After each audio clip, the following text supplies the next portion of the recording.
नमस्कार दोस्तों, तैयारी जीत के चैनल पर आप सभी का बहुत बहुत स्वागत है। मैं सोनू यादव आप सभी का हार्दिक अभिनंदन करता हूं अपने ऑनलाइन यूट्यूब प्लेटफॉर्म जिसका नाम है तैयारी जीत की।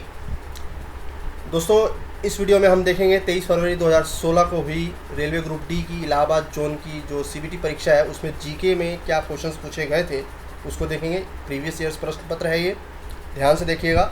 और इसी तरह का जो है क्वेश्चंस इस बार भी यानी कि 2018 के रेलवे ग्रुप डी में भी पूछे जाएंगे। वीडियो में आगे बढ़ने से पूर्व आप सभी से रिक्वेस्ट है कि अगर अभी तक आपने हमारे चैनल को सब्सक्राइब नहीं किया है तो इसे तुरंत सब्सक्राइब कर लीजिए। बिल्कुल फ्री है, निःशुल्क है, आपसे कभी भी किसी भी तरह का कोई चार्ज, कोई डोनेशन नहीं लिया जाएगा। सिर्फ आपको करना इतना है कि चैनल को सब्सक्राइब करना है, साथ ही साथ आइकन बेल को प्रेस करना है ताकि हमारे वीडियो की नोटिफिकेशन सर्वप्रथम आप तक पहुँच जाए। तो चलिए शुरू करते हैं और देखते हैं कि प्रीवियस ईयर्स के इस प्रश्न पत्र में जीके के क्वेश्चन कैसे पूछे गए थे। जीके है ये, केवल जीके क्वेश्चन को हम शामिल करेंगे इस वीडियो में। पहले 50 तक रीजनिंग और मैथ्स के क्वेश्चन थे, उसको मैंने अलग कर दिया है। तो 51 से लेकर जो 100 क्वेश्चन तक हैं वो देखेंगे। नेगेटिव मार्किंग भी थी इस परीक्षा में। और ये 23 फरवरी 2016 इलाहाबाद जोन की परीक्षा का प्रश्न पत्र है, रेलवे ग्रुप डी। पहला प्रश्न जो है आपके लिए क्वेश्चन नंबर 51, कोशिका झिल्ली पाई जाती है। कोशिका झिल्ली किस में पाई जाती है? क्वेश्चन नंबर 51 सही जवाब है ऑप्शन 1 पादप कोशिका। क्वेश्चन नंबर 52, आनुवंशिकता की इकाई किसे कहा जाता है? ऑप्शन 4 वंश प्रारूप, जिसे जीन भी कहा जाता है। क्वेश्चन नंबर 53, आनुवंशिकता के नियम की खोज किसके द्वारा की गई थी? तो ये की गई थी ऑप्शन 1 ग्रिगोरी मेंडल, जिनका पूरा नाम था ग्रिगोरी जॉन मेंडल।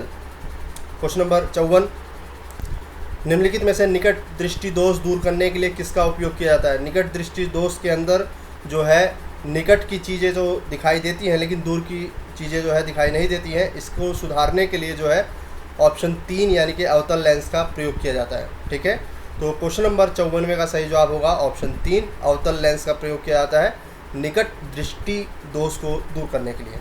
रक्त में लोहे की कमी को क्या कहा जाता है? रक्त में लोहे की कमी को क्या कहा जाता है? तो सही जवाब है, रक्त में जब लोहे की कमी हो जाती है तो उसको एनीमिया कहा जाता है। एनीमिया, ठीक है, एनीमिया उसको कहा जाता है, यानी कि ऑप्शन 3।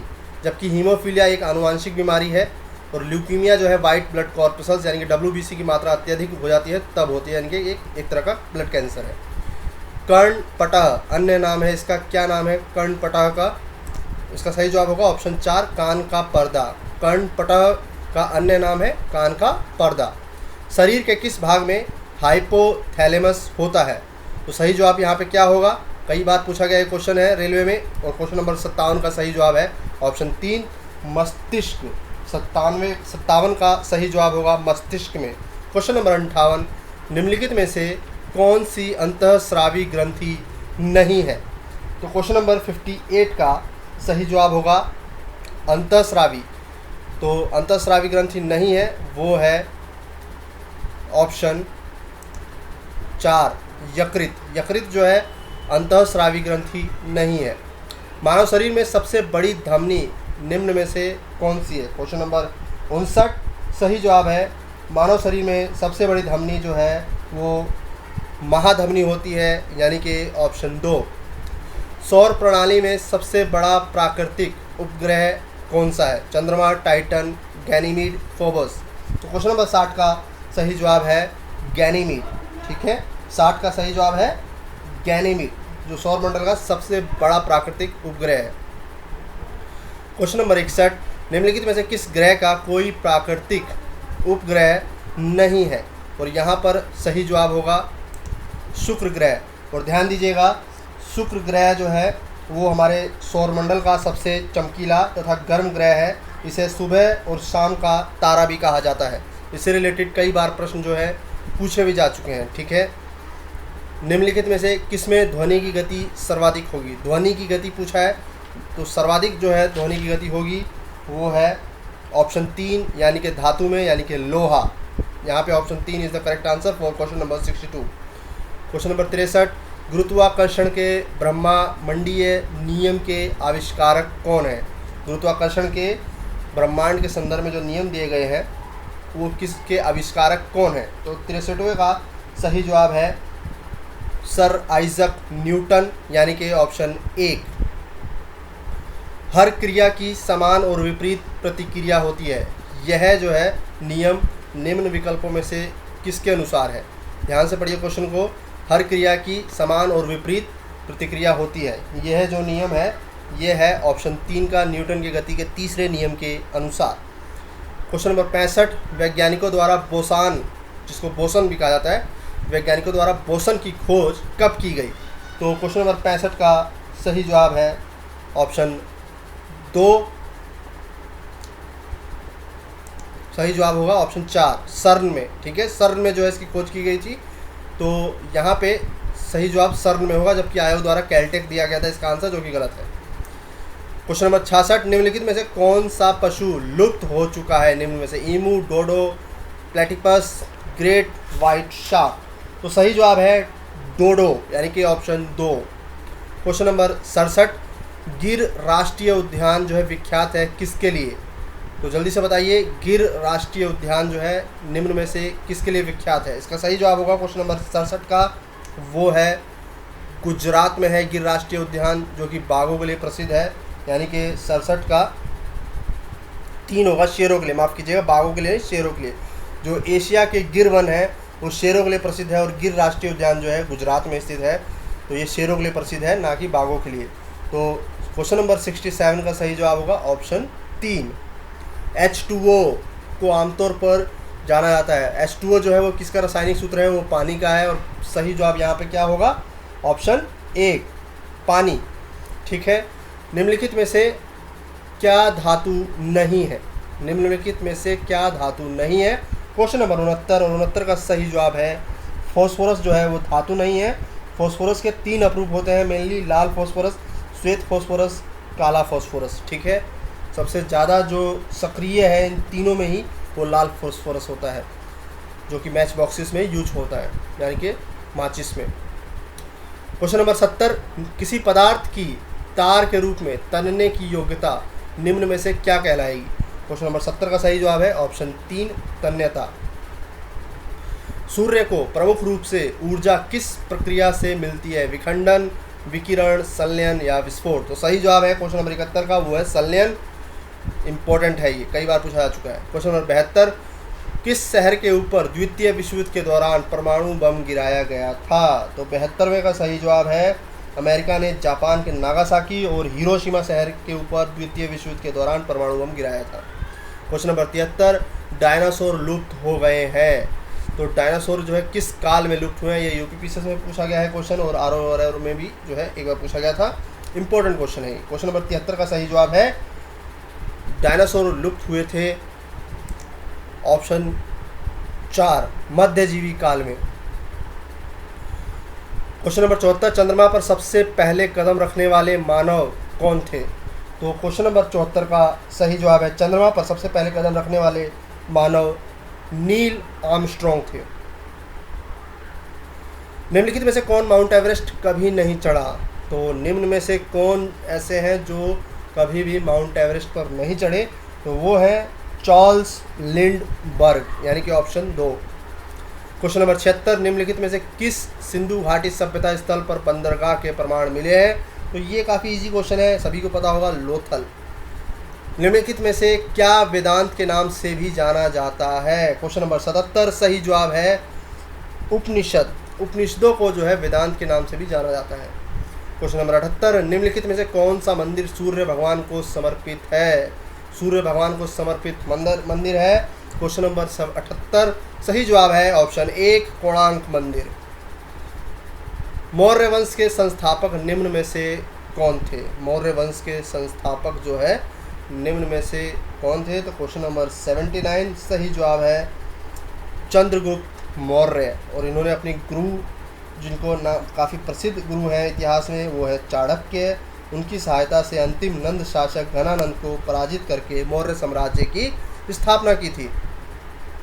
दिल्ली सल्तनत का संस्थापक निम्न में से कौन था? तो दिल्ली सल्तनत का जो है संस्थापक वो थे, 80 का सही जवाब है कुतुबुद्दीन ऐबक को जो है माना जाता है दिल्ली का सल्तनत का संस्थापक। लेकिन अगर प्रश्न ऐसे आता कि दिल्ली का वास्तविक जो है संस्थापक किसे कहा जाता है, तो इसका आंसर बदल जाता और सही आंसर क्या होता, इल्तुतमिश। ठीक है, तो मैं फिर से बता दूं, दिल्ली का वास्तविक जो संस्थापक था वो इल्तुतमिश था। क्वेश्चन नंबर 81, निम्नलिखित में से कौन तैमूरलंग और चंगेज खां दोनों का वंशज था। क्वेश्चन नंबर 81 का जो है सही जवाब होगा वो है आंसर ऑप्शन 4। मैं बताना चाहूँगा कि बाबर जो है पितृपक्ष की ओर से तैमूरलंग का वंशज था, जबकि मातृपक्ष की ओर से चंगेज खां का 14वां वंशज था। बाबर के पिता का नाम उमर शेख मिर्ज़ा और उसकी माता का नाम कुतलुग निगार खानम था। यहाँ पे सही जवाब होगा ऑप्शन 4। दीन ए इलाही धर्म के संस्थापक कौन थे। सही जवाब है अकबर, यानी कि option 1। Question number 83, Sher Shah Suri का मकबरा स्थित कहाँ है। तो ये बिहार के सासाराम में है। 83 का सही जवाब होगा ऑप्शन 3। कोलकाता शहर की स्थापना की गई, किसके द्वारा की गई थी कोलकाता शहर की स्थापना। क्वेश्चन नंबर 84 का सही जवाब है जॉब चारनाक द्वारा, यानी कि ऑप्शन 3। निम्नलिखित में से कौन 1857 के विद्रोह का नेता नहीं था। क्वेश्चन को ध्यान से पढ़िए, पूछा है कि 1857 के विद्रोह का नेता निम्न में से कौन नहीं था। तो 85वें का सही जवाब है ऑप्शन 1 बिरसा मुंडा। सविनय अवज्ञा आंदोलन किस वर्ष में हुआ निम्न में से।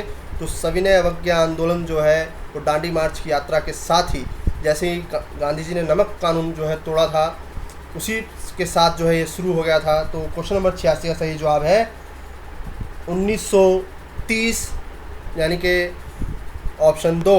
रोहतांग पास, जिसको कि रोहतांग दर्रा भी कहा जाता है, वो किसके बीच में स्थित है। तो रोहतांग दर्रा जो है वो हिमाचल प्रदेश में पड़ेगा आपका। क्वेश्चन नंबर 87 का सही जवाब है ऑप्शन 4। और क्वेश्चन नंबर 88 को देखते हैं। पृथ्वी पर सबसे गहरा स्थान जो है निम्न में से कौन सा है। तो वो है आपका मैरियाना ट्रेंच, जो कि प्रशांत महासागर में है और इसकी जो गहराई है लगभग 11,000 मीटर है। दुनिया का सबसे ऊंचा झरना वो कहाँ पे है। क्वेश्चन नंबर 89 सही जवाब है दक्षिण अमेरिका का ग्रियाना पठार में विश्व का सबसे ऊंचा जलप्रपात, जिसका नाम है एंजिल फॉल, यानी कि 89 का सही जवाब होगा ऑप्शन 3।